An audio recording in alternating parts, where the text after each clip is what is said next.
etcétera. ¿Cómo piensas hacer todo esto posible? Me preguntan acá cómo se pagaría la deuda del préstamo de emergencia, que son de 400 millones y probablemente más de préstamos al espérate. Son de 400 millones probablemente y vienen del Fondo Monetario Internacional. Cuando todo vuelva a la normalidad, ¿cómo te aseguras que la gente terminará pagando lo que es y que no haya una suma más alta en el cobro de esas cosas? Bueno, esa es la pregunta más compleja de todo, pero la más fácil de responder.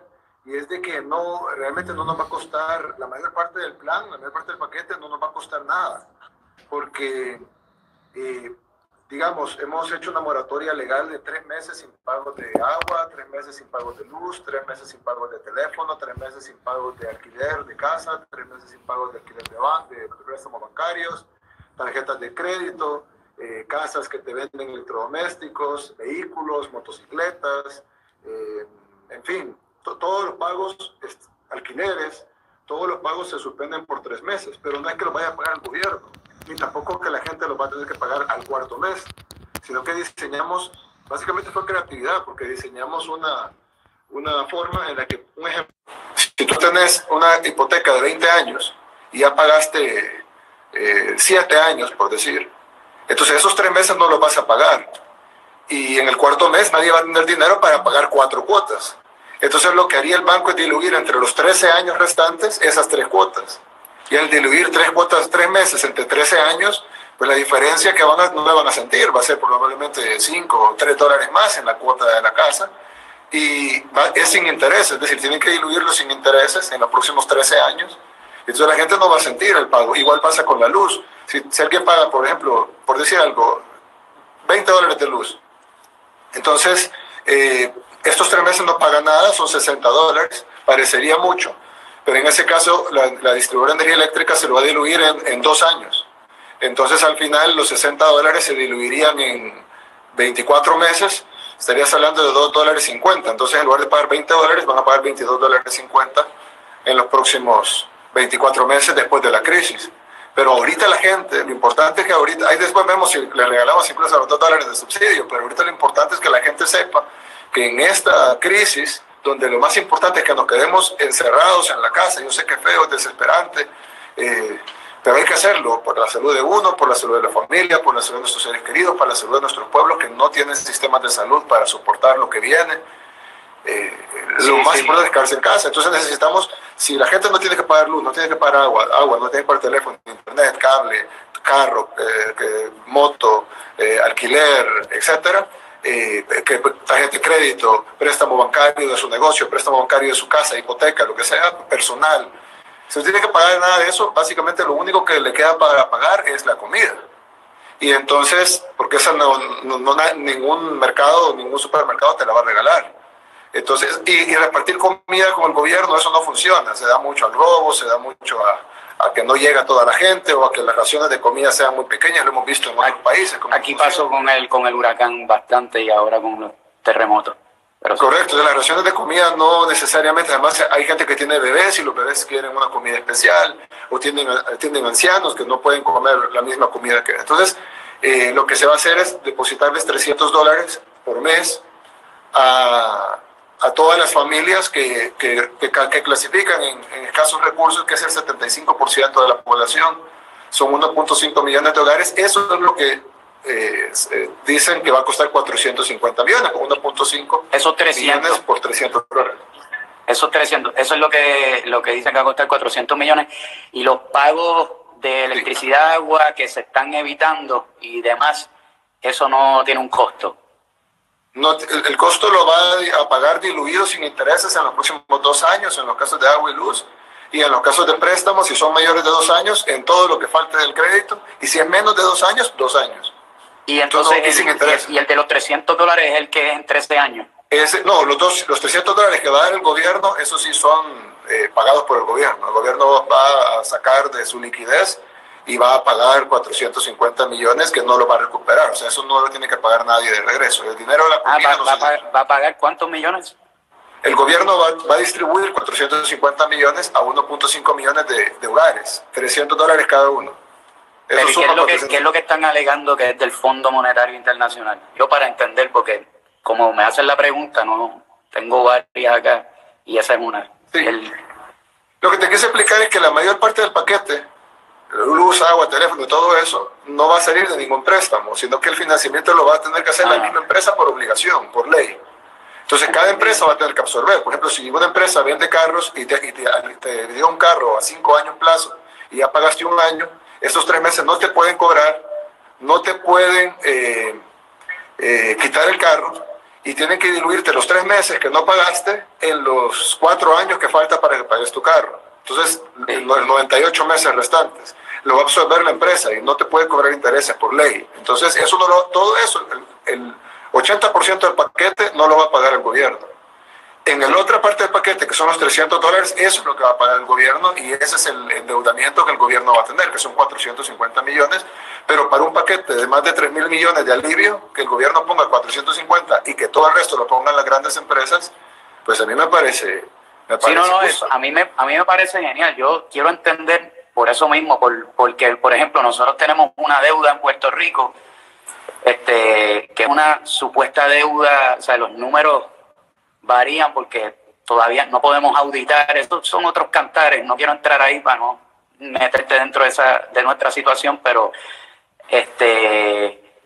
prácticamente estamos esclavos de una deuda. Entonces mi miedo es ese, que obviamente es muy difícil maniobrar y tratar de dejar a todo el mundo contento y sacar de aquí para sacar de allá, pero es para que la gente esté clara de que, bueno, están 3 meses, pero están entrando una deuda masiva o no, y esa era como que la pregunta de lo que veo aquí.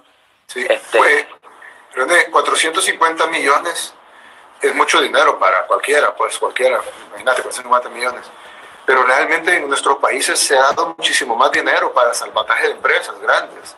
En El Salvador, por ejemplo, para salvar los bancos, se les dieron más de $3.000 millones y el pueblo no dio nada de ese dinero.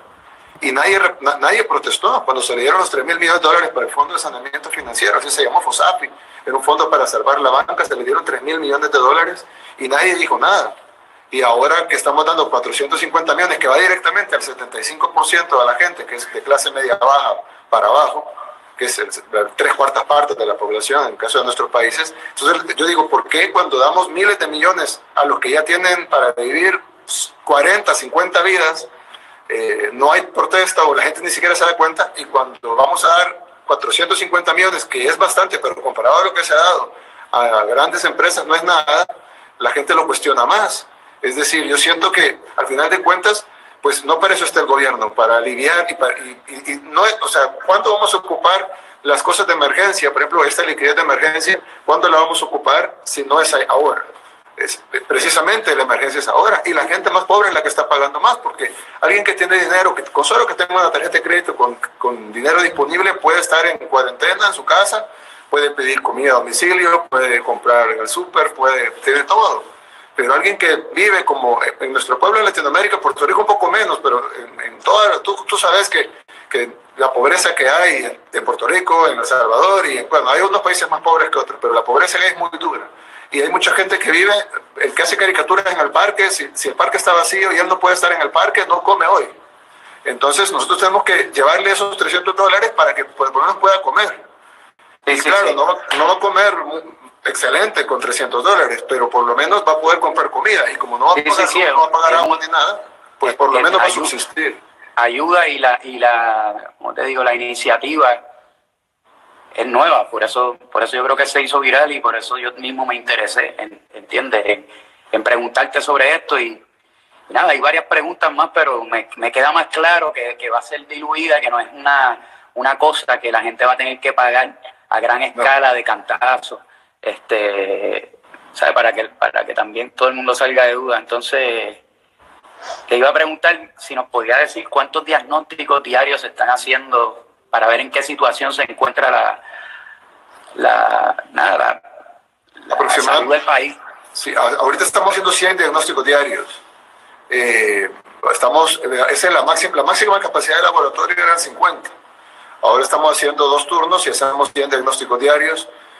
Hay unas nuevas máquinas que pueden procesar 8.000 diagnósticos diarios, pero ese equipo todavía no lo tenemos. Ahorita estamos haciendo 100 diagnósticos diarios, que es bastante para un país como el nuestro. Sin embargo, ya ahorita la OMS ha dicho que hay 3 cosas que son vitales para defendernos de la pandemia. Uno es hacer muchas pruebas para identificar los casos y aislarlos para que no sigan contagiando.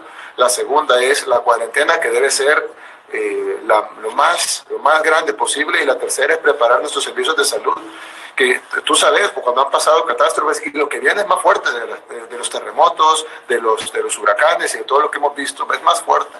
Y nuestro sistema de salud no está preparado. Ahorita está viendo en Nueva York, pues, es la capital del mundo, le dice alguna gente. No saben qué hacer. El gobernador de Nueva York, que ya es de todo el estado, ni siquiera la ciudad, acaba de decir que no alcanzan las camas en los hospitales. Ayer estaba pidiendo 20.000 camas más, ahora está pidiendo 40.000 camas hospitalarias más. Es decir, en Nueva York tienen a la gente en el suelo. No hay unidades de cuidados intensivos, es decir, no pueden entubar a la gente para que pueda respirar. Y estás hablando del primer mundo, ni siquiera Estados Unidos, estás hablando de Nueva York, que Nueva York está mejor, que en teoría económicamente, que muchos de los otros estados, y no dan abasto, y no en nuestros países. Eso, aquí hay una pregunta relacionada con eso, pero que puedo saltar porque estamos hablando de Nueva York, y como que yo estaba buscando, obviamente, busqué un poco de información de los últimos viajes y lo vi con Trump. ¿Cómo usted cree que Trump se ha desenvuelto, ha trabajado esta situación de la pandemia, en muchos niveles? Uno en el nivel a nivel salud y de preocuparse de la misma manera que usted se está preocupando, y lo otro, cómo ve el hecho de que pues la cuestión de llamar al virus, en vez de coronavirus, el virus chino, de momento llevó eso a un racismo bastante grande contra los asiáticos en la misma ciudad de Nueva York, donde hay videos de gente pegándole, gritándole, maltratándolo. ¿Cómo usted cree que él ha bregado esta situación de la pandemia? Bueno, en primer lugar, yo le he advertido ¿cuándo fue? Hace 2 días la cadena. Bueno, así como, ¿cuántos días hicimos una cadena? El sábado hicimos una cadena nacional, que es básicamente salir en la televisión, en las radios y también en las redes. Y yo hacía una proyección de Estados Unidos. En el sábado Estados Unidos tenía 24.000 o 23.000 casos tenía el sábado Estados Unidos reportados. Y yo dije, para el 24 de marzo Estados Unidos va a tener 47.000 casos. Y hice una proyección, que obviamente no la tengo aquí, pero hice una proyección, la voy a subir en mi Instagram después. Hice una proyección donde Estados Unidos iba a tener 47.000 casos hoy, y iba subiendo, y dentro de 30 días iban a tener 24 millones de casos. Cuando yo mostré esa proyección, dije que Estados Unidos, si no hacía algo rápido, iban a llegar en 30 días a 24 millones de casos. Mucha gente, bueno, la mayoría de gente pues lo tomó en serio, pero mucha gente empezó a decir, es alarmista, ¿cómo va a creer? ¿Cómo va a ser tantos casos tan rápido? Imposible. Bueno, hoy ya reportó Nueva York, Estados Unidos reportó 50.000 casos. Es decir, todavía en nuestra proyección nos quedamos 3.000 abajo.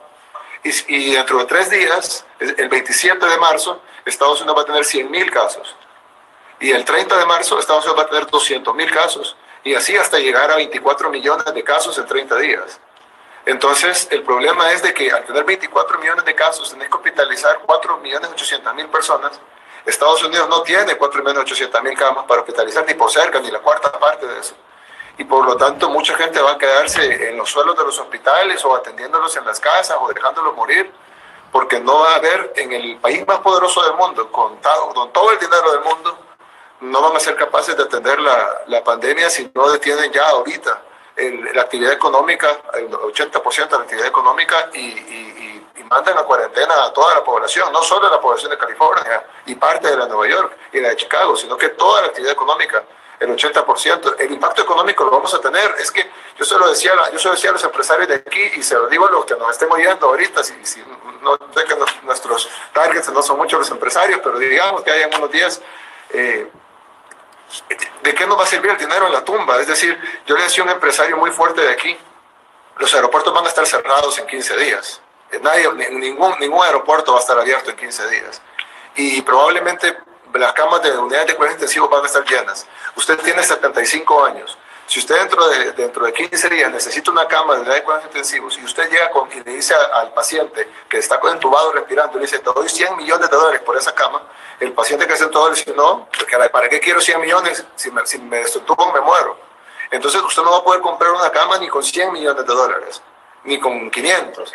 Y entonces, ¿por qué mejor no hacemos algo ahorita que todavía podemos hacer y con dinero podemos mantener gente en su casa, podemos hacer campañas de concientización, podemos llevar alimentos, podemos preparar los hospitales, podemos comprar medicamentos? Ahorita el dinero todavía tiene valor, pero cuando la pandemia crezca más y cuando ya no hayan camas, cuando ya no hayan unidades de cuidados intensivos, cuando ya no hayan ventiladores mecánicos que puedas comprar ni con todo el dinero del mundo simplemente porque se acabaron y te dicen para hacerlos necesitamos 3 meses, ahí no va a haber dinero que valga. Pues vas a poder tener todo el dinero del mundo y simple y sencillamente no va a haber una cama hospitalaria para que te atiendan. Es más, como va a haber cuarentena mundial, si un ser querido tuyo se muere, y esto cuando cada vez que pienso en esto, pienso que quisiera despertar de la pesadilla, pero cuando muere un familiar, y eso ya está pasando en Italia y en España, cuando muere un familiar, no te dejan irlo a ver al hospital, porque tú estás en cuarentena, no te dejan irlo a ver al hospital, no te dejan despedirte de él, se muere, y no puedes velarlo. Nosotros estamos acostumbrados a que ese sufrimiento de que se muere un familiar, por lo menos lo procesamos con una velación, con un entierro, con... pero en resumidas cuentas, entiendes que como que un poco Estados Unidos está pagando el precio de quizás la irresponsabilidad de Trump de no haber sido duro quizás con las medidas que uno debe tomar en torno a esta situación de pandemia. Como que entiendes que no, sí. Estados Unidos actúa ya, van a poder parar la mayoría de los casos, porque la ventaja es de que, bueno, no la ventaja, pero la fórmula es de que cada 3 días se duplica el número. Entonces, no es lo mismo que se duplica, ahorita tienen 50,000, en 3 días van a ser 100,000, 3 días después van a ser 200,000. Entonces, Estados Unidos puede manejar 200,000 casos, porque serían de esos 200,000 solo el 20% a hospitales. 3 días después van a ser 400,000. Ellos ahora mismo está elevadísimo, pero por eso correcto. La pregunta era esa, como que pero cada vez va a ser el doble, y al final de cuentas, cuando sea 2 millones, 4 millones, 8 millones, 16 millones, ya no los van a poder manejar y ya no va a ser demasiado tarde, y aunque pongas cuarentena en ese momento, no vas a ver resultados hasta 15 días después, porque como el virus tarda 15 días en incubar, pones cuarentena total ahorita, nadie sale de casa. En 3 días igual se duplican los casos porque estás cosechando lo que sembraste antes. Y solo vas a ver los casos hasta el día 16. Ahí vas a empezar a ver un poquito la desaceleración de la curva. Pero entonces, por eso le pregunto como que... Está haciendo muy poco. Estados Unidos está haciendo muy poco. Sí, que está haciendo muy poco el gobierno de Estados Unidos y debe hacer más. No lo ha trabajado bien. Si vemos la historia, René, en la Primera Guerra Mundial, en la Segunda Guerra Mundial, fue hasta que Estados Unidos se metió con todo su poderío financiero y en aquel tiempo militar, ahora no es militar, sino que de médicos, de medicamentos, de equipos, hasta que Estados Unidos metió toda la carne al asador, como decimos aquí, se resolvió la Primera Guerra Mundial y la Segunda Guerra Mundial.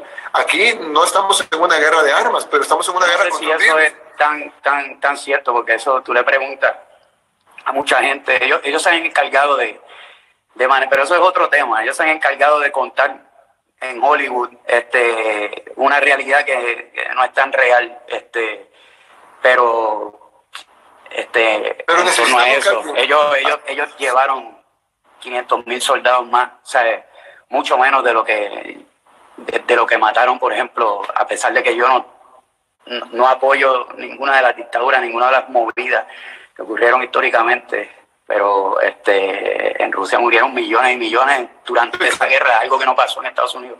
O sea, que hubo gente que sí... Pero la cantidad de recursos, es que... Tienen los recursos, pero la pregunta era más, para que no dé el tiempo, porque me da miedo que corten acá, la pregunta era más en torno a qué pensaba sobre Trump. Que han hecho muy poco. Han hecho muy poco y ahorita, como dicen en Estados Unidos, too little too late. Y lo que están haciendo ahorita es muy poquito y muy tarde. Sí, aquí ha pasado lo mismo. Pero tienen que hacer algo, es importante. La experiencia de Puerto Rico es que ha pasado... nosotros tenemos otra situación. Esto es la pandemia para mí a pesar de que es un mismo problema, un problema mundial en cada país es particular, ¿sabes? El país, Guatemala, El Salvador, México, Argentina, Puerto Rico, todos tienen particularidades que los hacen distintos. Hay que resolverse de forma similar, pero con diferentes movidas. Por ejemplo, en el caso nuestro, pues nosotros tenemos la limitación de que tenemos un gobierno que la gobernadora actual tiene las manos atadas para ciertas movidas que queramos hacer. No podemos cerrar el aeropuerto, creo que ahora se está pudiendo hacer, pero cada prueba hay que mandarla a Estados Unidos, esperar no sé cuánto tiempo para que vuelva. Es como una situación muy distinta. Entonces cada país es como que bien particular, pero sí esta idea inicial de usted, si se logra en diversos países, sin que la gente quede con una carga de una deuda esclavizante, puede funcionar. Me parece interesante. Aquí hay otra pregunta, porque quiero correr todas las preguntas porque mandaron varias. Tenía... Ok, ¿cómo?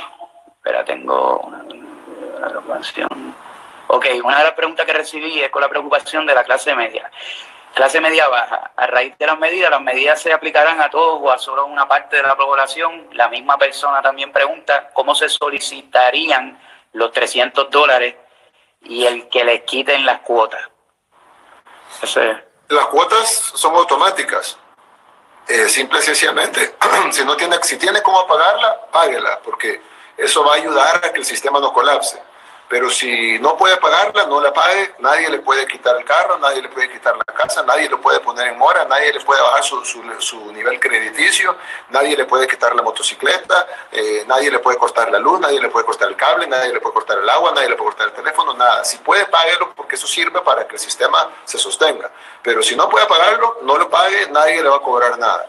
Y en el caso de los $300, ya el gobierno está levantando la base de datos. Nosotros esperamos empezar a depositar el viernes a la primera tanda y así ir con tandas, y esperamos que en 10 o 15 tandas tandas es grupos, no sé si ahí se dice en Puerto Rico, pero aquí se dice en grupos, y esperamos poder haber repartido el 100% de ese 1.5 millones de hogares. A través de acá hay un documento de identidad. Entonces lo que vamos a hacer es que se va a asignar el dinero a ese documento y se van a abrir, cada tanda va a tener un día para que vayan a todas las sucursales bancarias, puntos express, cajeros automáticos, etcétera del país, para que vayan a retirar el dinero en efectivo, y luego ese dinero ellos tienen que administrarlo en el mes. Va a ser una responsabilidad de cada hogar que el dinero no se acabe antes del mes, con el punto de que solo es para comprar. Bueno, ellos pueden comprar lo que quieran, pero lo ideal sería que solo compraran comida y algún medicamento que no pudieran conseguir, aunque para medicamentos los medicamentos son gratuitos, pero si alguien, digamos, algún medicamento que no encuentra o que necesita comprar, también pudiera ocuparlo para eso. Pero que no lo ocupen en cosas innecesarias, porque se va a acabar y luego pues la familia puede tener problemas. Ok. Y mira, aquí tengo una que es interesante, que es cómo se está manejando la situación universitaria y educativa de El Salvador.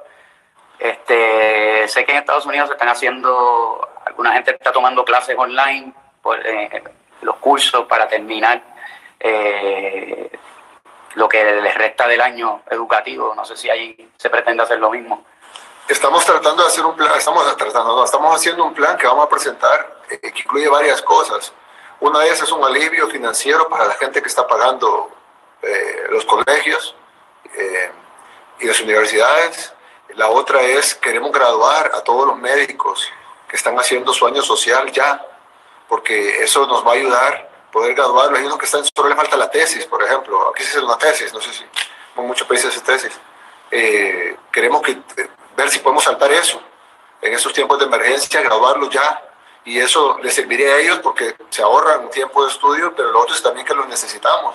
Ahorita no, ahorita todavía no lo necesitamos, pero lo vamos a necesitar en poco tiempo, y pues no es obligación. Yo sé que la gente puede decir, no, yo prefiero quedarme en la casa sano y no ir no todo el mundo tiene la vocación de ir a enfrentar una pandemia ahí enfrente del virus, pero sí hay gente que la tiene, y bueno, y quiero dar un saludo a toda la gente que en todo el mundo, esos doctores que vemos en España, en Italia, que están luchando, incluso salen llorando en las cámaras, dicen ayúdennos, Y yo digo, esta gente pudiera estar en su casa y pudieran agarrar sus cosas, irse al hospital y irse a su casa, pero no.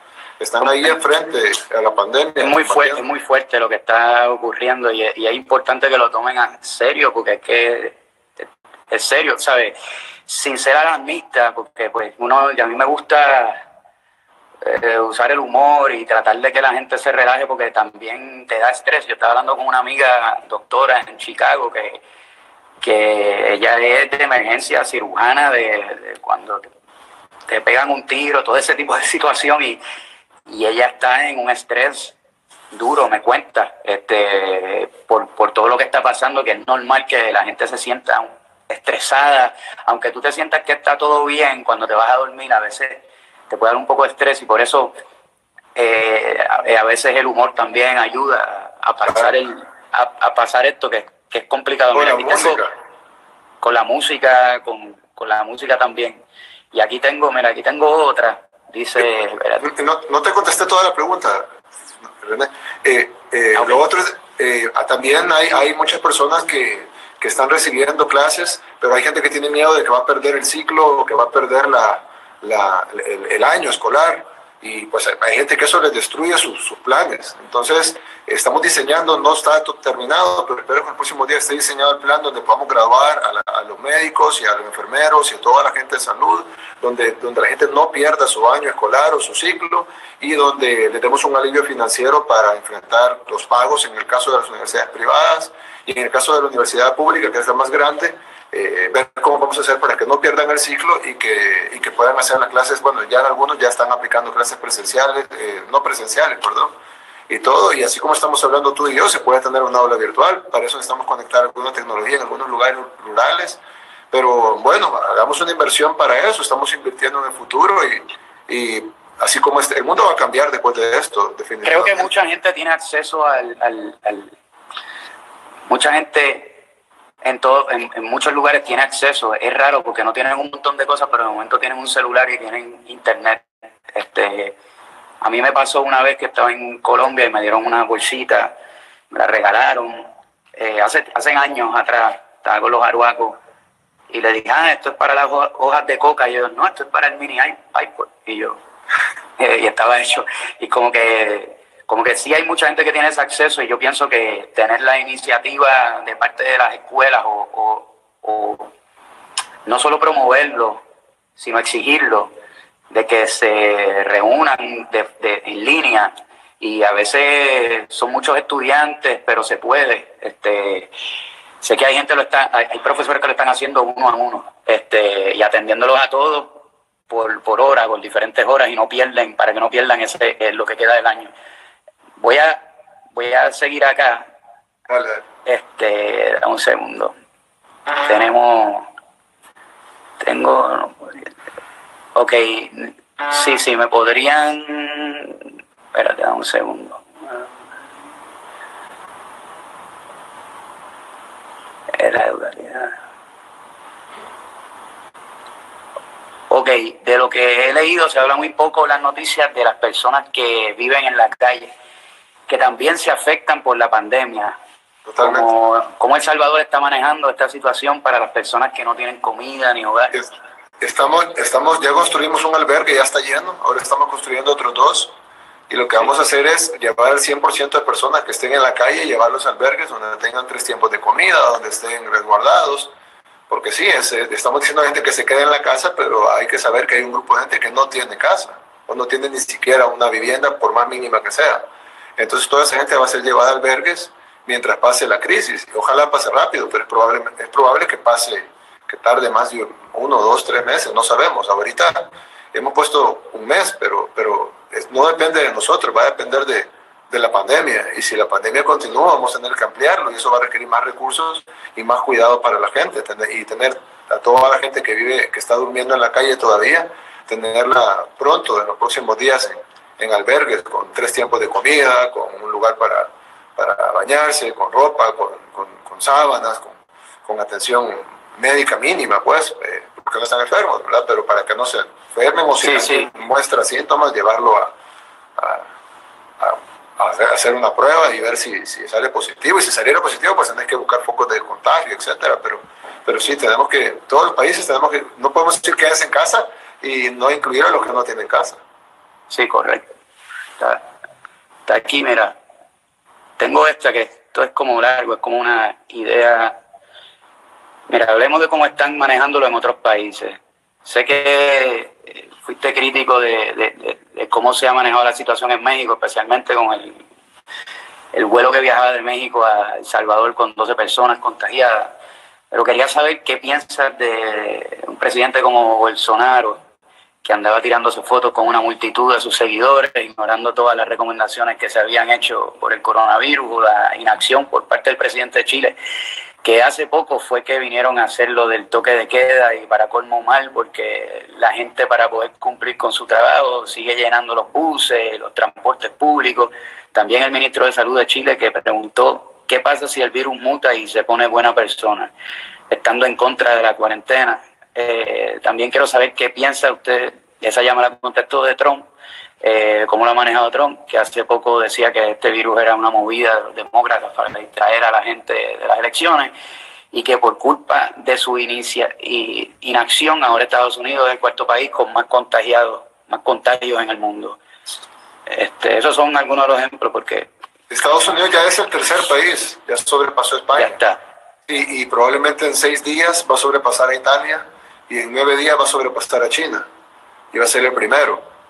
Y la inacción de lo que pasa es que es simplemente una progresión matemática, René. Es decir, no, aunque hagan todo lo que hagan ahorita, ya es muy tarde, porque los próximos 15 días no dependen de lo que hagan ahorita, sino de lo que se hizo hace 15 días. Entonces, Estados Unidos en 9 días va a ser el país con el epicentro mundial, no solo porque va a ser donde más crece, sino porque va a ser el país con más casos del mundo. Y eso nadie lo puede detener, nadie, porque simplemente no se hizo hace 15 días lo que se debe haber hecho. Y el caso de Bolsonaro, pues ya lo vimos. Es que lo que sucede es que aquí el problema de la mayoría de líderes, aquí no tiene nada que ver izquierda-derecha, porque tenés a Bolsonaro que es de derecha y tenés a AMLO que me cae muy bien como presidente, eso lo conozco, es un hombre con buen corazón, es un hombre de verdad, es un hombre bueno que quiere lo mejor para México, pero simplemente no entiende lo que está pasando. Igual, el caso de Bolsonaro no lo conozco, no sé si es bueno o malo, pero no entiende lo que está pasando. Y lo que pasa es que ellos ven sus números y como la progresión matemática siempre empieza 1, 2, 4, 8, 16, 32, es manejable, incluso 64, 120, 240, 500, siempre es manejable, hasta que 1000, 2000, 4000, 8000, es manejable, pero luego cuando empieza 16000, 32000, 64000, y entonces empieza a multiplicarse por 2, llega un punto donde son millones, y lo que no entienden es que si Italia, que es del primer mundo, la octava economía más grande del mundo, España, el primer mundo, ambos miembros de la Unión Europea, la ciudad de Nueva York, la ciudad de Chicago, es el estado de California, que sería la quinta economía del mundo si la sacáramos como que fuera un país, no pueden manejarlo. ¿Qué vamos a esperar de nuestros países, que estamos en el mundo en vías de desarrollo, si nos queremos llamar así, donde los sistemas de salud todos son precarios, donde de por sí no dan abasto a las enfermedades normales? ¿Qué vamos a hacer cuando venga esa misma pandemia aquí? Decían que el calor lo iba a parar, pero cuando vemos las progresiones de Panamá, de Colombia, es la misma progresión de Italia y la misma progresión de España, incluso un poquito más alta. Algunos científicos están diciendo de que el virus se propaga más en los trópicos, porque en los trópicos hay humedad, y entonces la humedad en el aire hace que se propague más rápido. Quiere decir que es probable, no es seguro, pero es probable que lejos de que se detenga, se va a acelerar en nuestros países. Y de acuerdo a las progresiones que vemos ya en algunos países, pues lo que pasa es que están empezando, pero la curva es más alta. Esa falta de preocupación tiene que ver con la edad o algo así, yo no sé, porque pasa porque usted es un presidente joven, ¿qué edad usted tiene? 38 creo que es. 38. Imagínate, yo soy mayor que tú, soy más viejo. Pero tenemos mejor. Nah. Pero lo que sí es que, como te digo, a mí me pasó, me da el miedo, ese mismo miedo. Yo puse un par de tweets hoy, entre ayer y hoy, sobre lo de México, pero también de forma general, porque estaba pasando en Chile, estaba pasando en un par de países que como que todavía no han caído en cuenta de lo peligroso que puede ser. Sí entendemos, porque hay gente que piensa que uno no entiende eso, que hay gente que necesita trabajar día a día para comer, pero por eso es que necesitamos que los gobiernos crean creen planes de contingencia, que creen planes, planifiquen para que eso no ocurra. No es tan difícil, René, no es tan difícil. Solo hay que hacer una moratoria, si se puede hacer en El Salvador, porque es un país 3 veces más pobre que Panamá, por ejemplo, o 2 veces más pobre que Costa Rica. Se puede hacer si nosotros vamos a hacer la moratoria y nuestras empresas aguantan, evidentemente las empresas de Panamá o de Costa Rica pueden aguantar también, o las de Guatemala, o las de cualquier país más rico que el nuestro, cualquiera, Chile, Argentina, Brasil, todos. Entonces, hagamos una moratoria de 3 meses donde la gente no pague nada de lo que hablamos, internet, luz, agua, teléfono, crédito, nada, tarjeta, nada. Y al 75% en el caso de El Salvador, en otros países será menos, como el caso de Costa Rica, en el caso de Panamá es menos la pobreza todavía. Entonces es más barato para ellos, son más ricos y tienen menos pobres. Entonces es más barato hacer un plan para hacerles transferencias económicas a toda esta gente para que puedan comer y puedan quedarse en la casa. Evidentemente todos vamos a hacer un sacrificio económico. Y la gente que tiene menos la va a sentir más, pero si nosotros les quitamos todos los pagos y les damos una transferencia económica para que se alimenten, vamos a poder sobrellevar la crisis y no se van a morir de hambre y no del virus. Sí. Yo pienso que estamos en la misma sintonía en torno a ese tema. O sea, hay que tomarlo de la misma seriedad y hacer cosas nuevas como lo que estás haciendo. Y yo cambio un poco, ¿sabes? Como para aprovechar, para conocerlo más. Yo también buscando información encontré ahí un poco, y algo que me comentaron en una de las preguntas, para yo entender, porque ¿qué fue eso de los militares? ¿Por qué metió a los militares al Parlamento? ¿Cuál era el objetivo de hacer algo así? Esa noticia salió por todas partes. Sí, la vi, sí, claro. Y entonces, la vi en persona. Sí, entonces no sé de qué se trataba eso, si era antidemocrático, etcétera, etcétera. Por ejemplo, si eso ocurre en mi país, pues imagínate, saldríamos a las calles, pero pues no sabemos de por qué fue, por eso quiero saber de la en este caso la gente sí salió a las calles, pero la gente salió a las calles en apoyo a lo que estábamos haciendo. Y hay encuestas, pues, no nuestras, Gallup, etcétera. Lo que sucede aquí en El Salvador, que ya no es la prioridad, porque la prioridad se volvió el virus, pero antes de la pandemia, la prioridad número 1 de El Salvador era la seguridad. La seguridad aquí en el país, un país donde hay mucha violencia, donde matan mucha gente. Antes de que nosotros llegáramos al gobierno, era el país más violento del mundo. Y nosotros estamos combatiendo el crimen ahorita. Bueno, ayer no hubo homicidios, ni siquiera lo anunciamos. Hoy llevamos el día sin homicidios, tampoco lo hemos anunciado porque toda la prioridad del gobierno está enfocada en el virus. Pero hemos bajado la delincuencia muchísimo y necesitamos recursos, y los diputados, bueno, hoy mismo con la pandemia no quieren aprobar los recursos que estamos pidiendo, y nosotros les decimos, miren, dicen, vamos a analizarlo el jueves. Solo tengo este paréntesis para que me entendan lo otro. Lo vamos a analizar el jueves. Y yo digo, pero es que el jueves tal vez ya no va a haber dinero en el mundo, o tal vez ya no va a haber inversionistas queriendo comprar bonos de países en vías de desarrollo. O va a haber dinero, pero ya no va a haber que comprar, porque ya no vamos a poder comprar ventiladores o medicamentos porque se van a haber acabado. Entonces, ellos no entienden la urgencia. Y cuando estábamos en la urgencia de la inseguridad, nosotros decíamos, necesitamos insumos para poder luchar contra la inseguridad, que era la epidemia más grande que tenía El Salvador. Ahora fue superada por esto, porque lo que se viene es mucho peor que todo lo que hemos visto, más que los terremotos, más que la guerra civil, más que incluso la delincuencia. Pero si pudiera explicar esto como que en una oración o en 2 oraciones, la idea de como a nivel conceptual, proyecto, ¿por qué fue que metió a los militares al Parlamento? Es una forma de presión. Nosotros, en la Constitución nos permite convocar al Parlamento, nosotros como gobierno, convocarlos. Ellos no quisieron llegar y se quejaron de algo donde no estuvieron. Algunos diputados sí llegaron, pero fue una minoría. La gran mayoría ni siquiera llegó y solo se quejaron porque había presencia de militares, pero eso era evidente. Habían decenas de miles de personas en la calle, estaban todos los ministros, estaban los diputados, estaba su servidor. Y se quejaron por eso, por una imagen, pero no se quejaron porque el pueblo no tenía el dinero que estaban pidiendo para ellos. Y si tú haces una encuesta en cualquier forma, en redes, se hacen de las encuestas normales, en domiciliar, cuando ya se puede hacer domiciliarias por la cuarentena, pero vía telefónica, lo que sea, vas a ver que la gran mayoría del pueblo apoya que se haga eso. y que ellos aprueben los fondos, pero simplemente a ellos no les importa, ellos no ven por el pueblo. Y hoy que es un día importante para todos los salvadoreños, porque es el día de quién, hoy, ¿verdad? Hoy se está celebrando 40 aniversario de Monseñor Romero. Sí, y eso, como que esa presión se pudiese ejercer de una manera sin ejército, por ejemplo, ¿entiendes? Acá en Puerto Rico a mí me tiran de una manera terrible cuando me manifiesto, pero nunca he soltado a la violencia, ni me interesa, y me interesa ejercer presión con el bargaining power, como yo le llamo, que es la manifestación en nuestro poder de negociación, es el único poder que tenemos de negociar y el paralizar el país para poder negociar a veces con el gobierno. Pero yo entrar con armas y todo, pues cambia la cosa. Se tendría que ser, no sé, una cosa, ya tendríamos que estar en otro nivel. Probablemente ese nivel que decís es El Salvador. Es que en serio, te digo, obviamente a nadie le pusieron un fusil encima, eso fue, bueno, eso no pasó en ningún momento. Es más, cuando tú ves una manifestación generalmente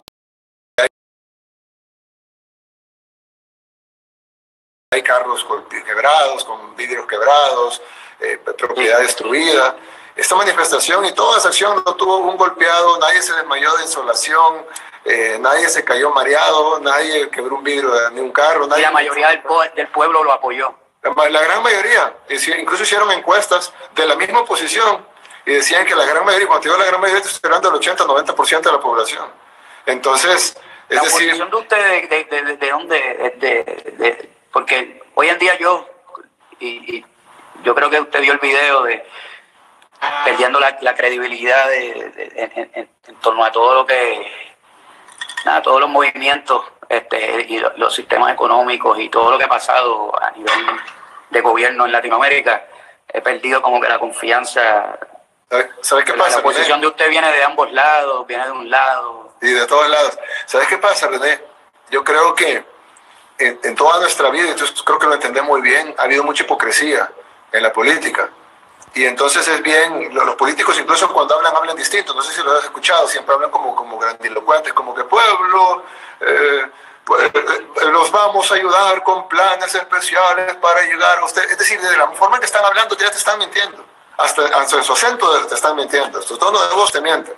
Y entonces a ellos les gustan mucho las formas, cómo se ve, que se vea serio, que se vea formal. Vamos a formar una comisión para debatir si vamos a hacer tal cosa, y vamos a invitar a la sociedad civil para discutirlo, y al final sale con un paquete que beneficia a los ricos.